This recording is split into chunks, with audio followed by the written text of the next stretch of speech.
What is going on, everyone? Welcome back to my channel. I hope you're all doing well. Today I've got some more entitled parent stories for you, so sit back, relax, and let's get straight into them. Grandma Karen calls police and CPS on me for assaulting her grandchild. I coloured her hair pink. I've been babysitting two little girls, 3 and 5, for over a year now. I've known their parents since I was a child. I'm 21, and we get along very well. A month ago, I decided to dye my hair in a red-brownish colour. When I babysat them, they loved it. Their parents are quite okay with little girls playing with makeup and fashion. So, when I was done babysitting, I asked the mum if I could bring some fun fashion things to play with the next time. That next time was last week. When I got there, I opened my beauty case and showed them what I got. Necklaces, costumes, hair ties, makeup, frozen perfume, and pink hair dye. I asked both of their parents if it was okay for me to dye their hair pink since it's their favourite colour. I informed them that it was a temporary hair dye designed for kids and it could be washed out immediately, so it was pretty much harmless. The parents laughed a bit with me and told me it was fine, but they specifically asked me to put them in a bath without washing their hair. I guess they wanted to see it the next morning. They said goodbye and told me that the crazy butt grandma would come home around midnight to pay me. Some amazing haute couture hours later, the doorbell rang. It was only around 9 PM and the girls were still awake. I put them in their bathrobes and night diapers. I was getting them ready for bed and put them in front of the TV and went to open the door. It was Grandma Karen. She was almost 3 hours early.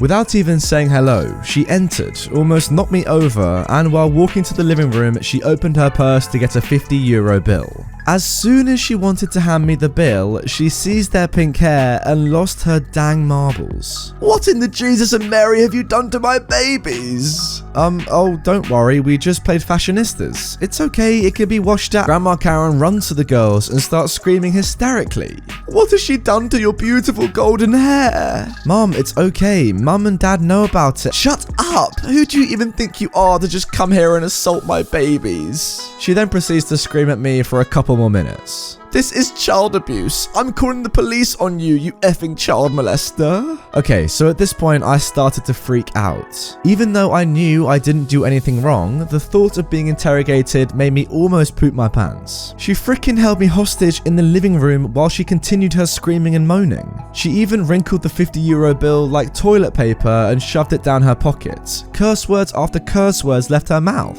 "Oh my god, I can't believe my daughter would even hire someone like you. You probably have a criminal record, don't you? I hope you freaking get 20 years in prison, you racist slur. You ruined my baby's life. You traumatized them. This is child abuse. The police are on their way," evil smirk. "You will never find a job again." "Oh babies, did that witch hurt you? She did, didn't she? Oh my god, did she also cut it?" I didn't, by the way. "You've probably been assaulting them for months now, huh?" Think about the most Karen you know. Double her age and shorten her hair. That was what I had to deal with for almost half an hour. Oh, and she also said that me colouring my hair like a prostitute was a bad influence for kids in general. Anyways, I was able to text the parents during her rants. They arrived not too long after the police and a CPS officer. You can only imagine how they reacted, but they couldn't leave until the parents arrived to make sure everything was okay. The officers left, Mum and Dad freaked out. They kept apologizing to me.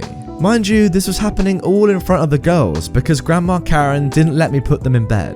Not only did she give me the most violent verbal attack I have ever seen, she also ruined the parents' date night. When I left to go home, I started crying. But hey, I got paid double that night and the girls' hair looked fabulous. P.S. Since she lied about me assaulting the girls and verbally attacked me, I can charge her for it. The police officer gave me his number to contact him if I wanted to. Should I though? I really want to put her in her place, but that would affect the parents and I love them so much. Oh, yeah, that is a very tough decision. You know, obviously, on the one hand, the grandma did a bad thing here, you know, lying to the police. She should be reprimanded or disciplined for that at least. But then, on the other hand, as you say, you don't want to upset that happy family. It's just weird, right? The parents seem so nice, and the kids probably are really nice as well. You know, they love you, and they're keen for you to do fashion stuff with them. Yeah, sounds like a good time to me. But then, on the other hand, you have this horrible entitled Karen for the grandma. Yeah, what a weird family. Ideally, there'll be a way for you to get the police involved so that the Karen can have some sort of karma put on her, but without annoying the parents, my best advice would be to ask the parents what they think about it, because at the end of the day, you don't want to upset them as they are people that you care about, and the children as well, of course. So if they say to you, no, please, we'd rather you just didn't get the police involved, then I think you just stick with their word. But if not, then yeah, go to town. Moving on to our next story, an entitled dad ignores his little girl as she breaks her arm, so he tries to sue Starbucks. Starbucks, mid-2000s summer afternoon. Outside my old Starbucks is a small garden with some trees, some flowers, and a 3-foot tall rock wall perimeter. The 3-foot tall rock wall has been neglected over the years, and several rocks are prone to uncontrollable shifting whenever too much weight is applied. It is a decoration wall, not a jogging wall. Most parents advise their children not to run along the wall. Until today. The little girl is running laps along the unstable garden wall while her entitled dad is on his cell phone and ignoring her. Knowing that our garden wall is unstable, I ask the little girl to stop. She ignores me, so I advise her dad of the possible danger. Sir, could you please ask your daughter to stop running laps along the unstable garden wall? Why? The garden wall is unstable. She could easily hurt herself. Are you in charge here? No. Then don't tell me what to do. I relay the necessary information to the shift supervisor who is presently in charge. The shift supervisor says, Sir, could you please ask your daughter to stop running laps along the unstable garden wall? The garden wall is unstable and she could easily hurt herself. Are you in charge here? Yes, I am. I don't tell you how to make coffee. Don't tell me how to raise my kid. Minutes later, a rock in the garden wall collapses beneath the little girl's feet. She loses her footing, falls 3 feet, and breaks her arm. The shift supervisor and I witnessed the whole thing. Fortunately, a third member of staff is an ex-reservist who knows first aid. Upon learning what has happened, he grabs the first aid and rushes to the scene. Hello, little girl. I know first aid. May I help you? The little girl nods her head, crying too hard to speak. While the ex-reservist is applying ice and a splint to the little girl's arm, her entitled dad ignores them both, choosing instead to yell at the shift supervisor. Where is your manager? I'd like to know why you didn't maintain your garden wall. In actuality, the garden wall is the responsibility of our landlord and not of the Starbucks coffee company. But none of this information is making the little girl feel better. The entitled dad threatens us with a lawsuit for the next 15 minutes, repeating the same phrases ad nauseum. Where is your manager? Why didn't you maintain your garden wall? After he has satisfied himself with his yelling, he acknowledges his daughter and drives her to hospital, barely thanking the ex-reservist for tending to her injury and pain. The following day, the entitled dad returns with his daughter and a lawyer. The lawyer takes statements from the ex-reservist, the shift supervisor, and myself. The entitled dad wanted to sue Starbucks for 5 figures, but in the end, a lawsuit never materialized. To the best of my knowledge, the little girl made a full recovery.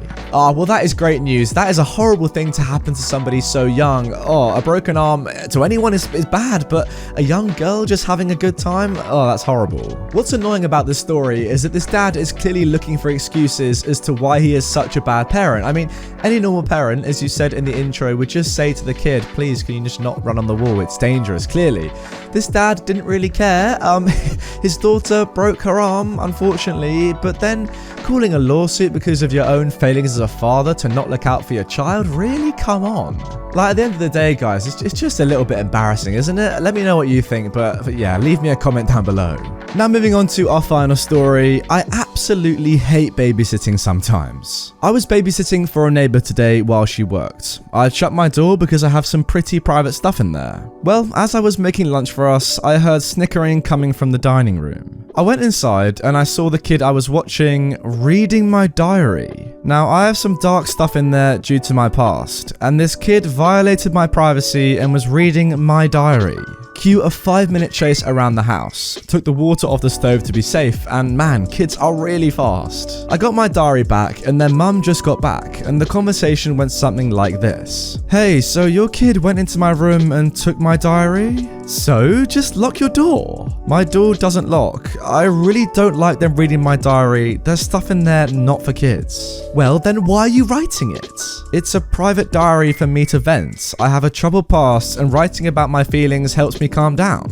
well, whatever, you're just overreacting about it. It's just a diary. She hands me $15. At this point, I was so upset, I'll admit I'm pretty sensitive, that I didn't really care that I didn't get paid properly. I had them leave and I told her I wouldn't babysit for her anymore, and I closed the door. She stood there yelling about how I'm a horrible person for not being willing to watch her kid anymore. I just went upstairs and I'm now writing this post. Look, I'll be honest, a kid taking your diary, I don't think that's a bad thing at all, really. That's just normal. Yeah, it's not great for you, but they're just a kid. They probably don't know what they're doing. They don't know the seriousness of a diary. I think you can, excuse that. The problem I've got is when the mum comes back and says, yeah, it's okay for the kid to do that. I mean, no, it's not. The kid doesn't know any better, but it's not a good thing for the kid to be doing. If the mum is just letting that go, what a horrible person she must be. Then when she says, well, why are you writing a diary then if it's not for kids? What is the point of a diary? It's for you. It's a personal thing. It's a private diary. It's for you to write your thoughts and feelings down and then go back and look at them over the years or months or whatever and see how you've changed as a person or what's gone on in your life. I mean, how does this mum not know that? What a crazy woman. Now, we do quickly have some time at the end of this video to look at some of your fan art. I mean, I say fan art, that's a pretty loose term. This is what we've got today. All hail Redditor, I guess. What is this? It's more of a fan edit than fan art, but I still enjoy it, so thank you very much. Guys, if you have any fan art or fan edits like this and you want to see them in my next video, just hit me up on any socials. Yeah, I mean, I don't really know what this was, but I enjoyed it. Anyway, guys, that is going to do it for this video. I really hope you have enjoyed it. If you did, drop a like. It makes sense, doesn't it? It takes 2 seconds to do. And also, while you're down there, subscribe to the channel if you aren't already. Closing in on 500,000 subscribers now. And yeah, it's going to be pretty insane when we get there. If you want more content straight away, my videos are up on screen. They're an absolute cracker. The one from yesterday especially. Look at the thumbnail. What an absolute banger. If you haven't seen it, go and check it out. And with that being said, I will see you guys tomorrow for a brand new upload. Same time, same place on the channel.